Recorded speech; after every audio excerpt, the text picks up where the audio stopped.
Manipur police हौजिक मनुंगदा संगे हाबदा यादरे मोय कनो आर्मी कांगु गैना अखोय मणिपुर पुलिस संगु यादरे हौजिक यापुक्पीदा कना कनो तावदा हौजिक तो सिकेसवा जे सिंगी मपानदा हौजिक खामन थमे मोय टीम संगन बे यादरे मणिपुर पुलिस बो सि यंगो तो हौजिक संगन बे यादरे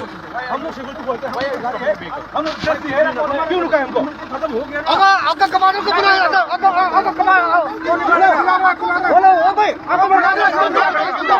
ये देख सी गाड़ी फजल है तो सी फजल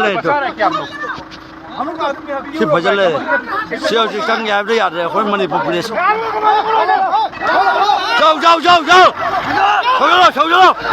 जाओ तो मणिपुर पुलिस की गाड़ी संग याबदा यादरे बा सी गाड़ी की नोबा मोय थिंगली गाड़ी की नो से मोय गाड़ी लो छोम चलो मणिपुर पुलिस की केस वाला को जाओ संग याबदा यादरे मोय थिंगल ले दे सी गाड़ी की नो से शायद मोय सी थिंगल ले दे तो सी गाड़ी की नो से अरे फोटो काटना कैमरा काटना तो गाड़ी की नो से मोय ना सी गाड़ी से खामजल ले दे से नाकंदा साथ करो सी गाड़ी की नो से हाउसिंग ने से मोय मचे में साथ हारा क्या है ना साथ करो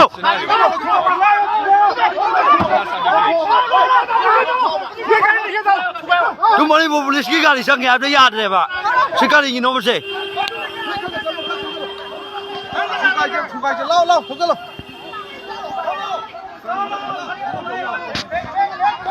बैक करो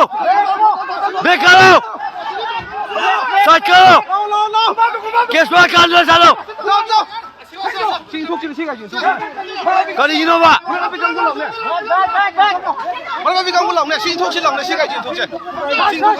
नोइज कुकी ने बैठा के बिरा के हां साथ करो जल्दी साथ करो सी मणिपुर पुलिस की गाड़ी संग याबदा यादरे बा फागीदाय मणिदा हौजिक यौकोने बा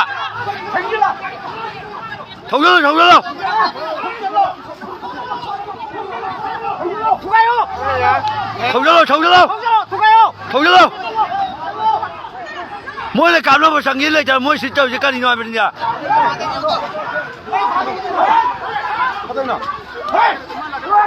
क्या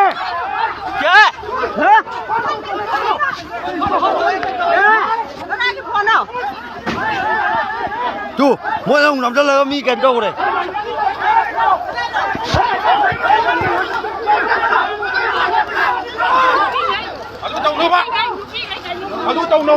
तू हौजिक से जें जो मोय मैं को सा होगा तो ये kai yo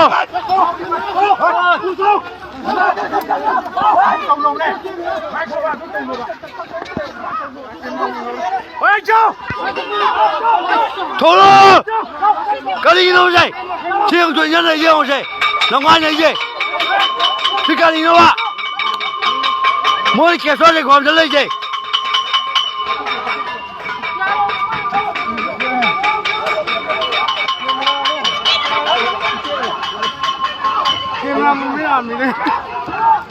चलो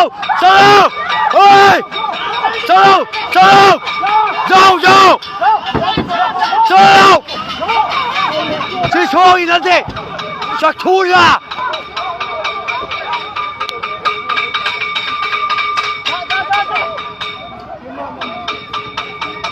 भागीदार बनी जा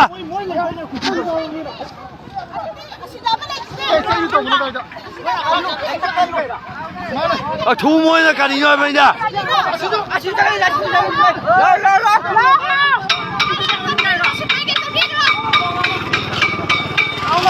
संगी लो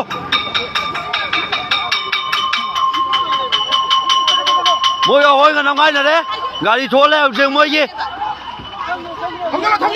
통전로 자 투자 모양을 잘로 하시니까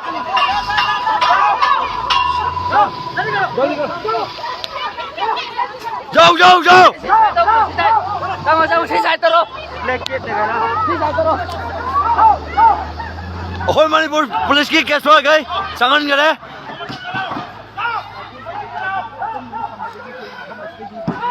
या मतलब इमरजेंसी को ना सेंट्रल सिक्योरिटी फोर्सिंग को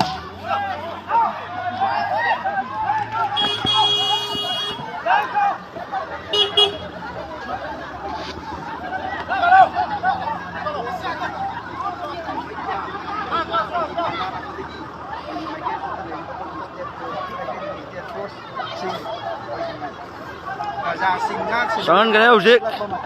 itu toh kalau aku yang namanya polisi bangina lambi macam mana sampai ke hari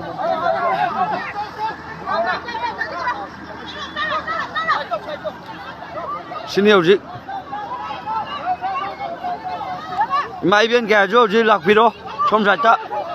problem mà sao có mỗi nhà đeo chị nhà cái đi nhà bốc phi này làm lại kiện đây mà đúng đã nhà bốc phi sáng sao bị đâu chị cần nó tàu đi thua leo chừng mới cái nó lại với mỗi nông mới cáp tập vậy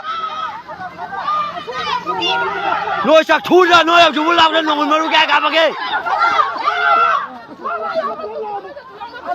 một lối hàng cái đấy coi Manipur police की case kayak sangan cái đấy hả chị sini harus kau film itu sih tinggi kan, memberi support sama yang